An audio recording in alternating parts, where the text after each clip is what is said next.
fully believe that there are the best and most capable people of being UFC champions have decided not to try. 100%. Or they allowed some basic things that life is going to throw in their way to stop them from getting to the top. Me and multiple coaches in this gym have known many athletes in the history of even this academy that were unbelievable, incredible. They had all the coaches are looking at them going like, they've got what it takes. They've just got to stay the course. And then life was able to get its hooks in them, or the Matrix was able to present them enough of a thing and suck them back into the system, and we lost them. And these are people that I genuinely believe would be millionaires with incredible platforms that are super influential figures that could preach about really pursuing greatness and what that looks and feels like, and could shape and change communities. And how many little young kids are going to look up to heroes? We looked up to heroes, man. A lot of them were sports athletes. Oh, yeah. And you go like, can I be great like that? Well, guess what? We need more of those people growing up, pursuing that greatness and being like, you absolutely can. And this is the method that I use. And these are the things that I avoided. And these are the traps that you don't want to fall into. And like countless people that have been around me are killing it. Look at Molly.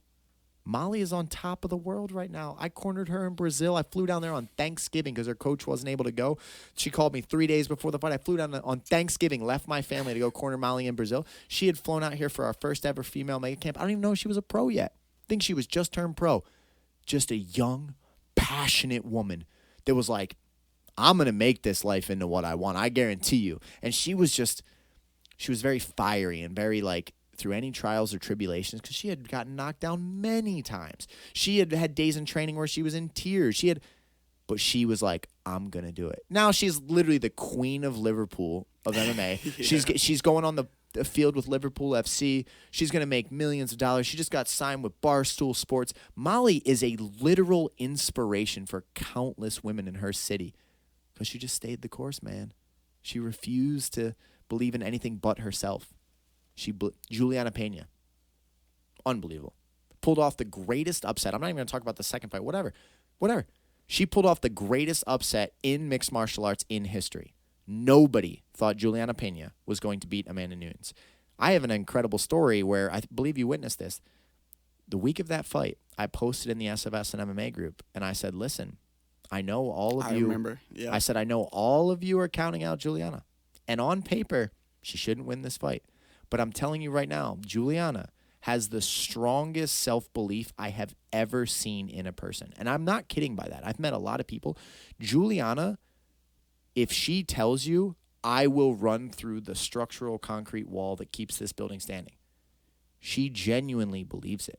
Now, even if all, Which physics is about the equivalent of beating Amanda Nunes. Yeah, absolutely. Yeah. I mean, all of the physics of the universe and all the laws that we operate under and all of our understanding would say, Juliana, I love your belief in yourself, but you can't run through the wall.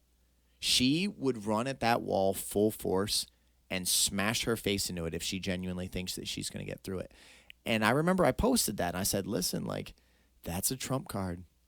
When you have something that powerful within yourself, sometimes it's just hard to beat the person that does not quit. Like Conor McGregor. And when she beat Amanda Nunes, although I was shocked too, and I was like losing my mind in the fight, like, oh my God. Like as she sunk in the choke, I was screaming. I was like, there's no way this is actually happening. As soon as it happened, I was like, that's her self-belief. That was not her fighting skill. That was not her fight IQ. That was no matter what you throw at me, you will have to kill me in this ring or I'm going to fight to the last second. And like if that is not inspirational, I don't know what is. Here's the amazing thing is, bro, she's stayed at my house. She's flown out. She's trained with us multiple times. I did one of her weight cuts. I think, her UFC 200 weight cut in Vegas. I've been around her. I've watched her spar with ABC, and she's been in the gym, and I've watched her train with a bunch of people. She's good. Don't get me wrong. No, that's good is insulting her. She's great. But there wasn't, it's not like she levitated in the room and, massacred everyone and then levitated out. She's just a normal woman that believes in herself to the fullest, that stayed the course. Now she's probably already a millionaire from coaching The Ultimate Fighter. And because I know back in the day, Miesha Tate got $1 million contract just to coach the UFC or The Ultimate Fighter. Juliana Pena is going to be a millionaire. Did you see the picture of her daughter? Yes. That was That was amazing. Listen, the beginning of our podcast, we were talking about bringing your greatness to life because that's what your community and family deserves. That woman just shook up the world. That little daughter standing at her mother's side, facing off against Amanda Nunes. That is an iconic moment of UFC history. That little girl is growing up in a reality where her mother was the embodiment of greatness on one night. Not that she's not great in any of her other ventures. She has a lot of greatness. But in that one moment, in history. She was the embodiment of greatness, of resiliency. She was the quintessential example of what that looks like in its brightest. And now there's a daughter that is growing up in a world where that is my mother. Man, listen. Bringing greatness to life should be a responsibility that all of us want to take on. And it's not going to be easy. And you might have to venture into the dark and then say, wait a second, this is not it. That doesn't mean that you don't have the greatness still. It means you got off track. Get back on track. Get back after your goals. Go for the top. Because that version of you, imagine Juliana that stayed working at the bar at a restaurant. She paid her bills. Maybe she got promoted. Maybe she's store manager. Maybe she's regional manager. She goes around, fills out paperwork, checks on employees. Dude, it's a fragment of who she should be. A fragment.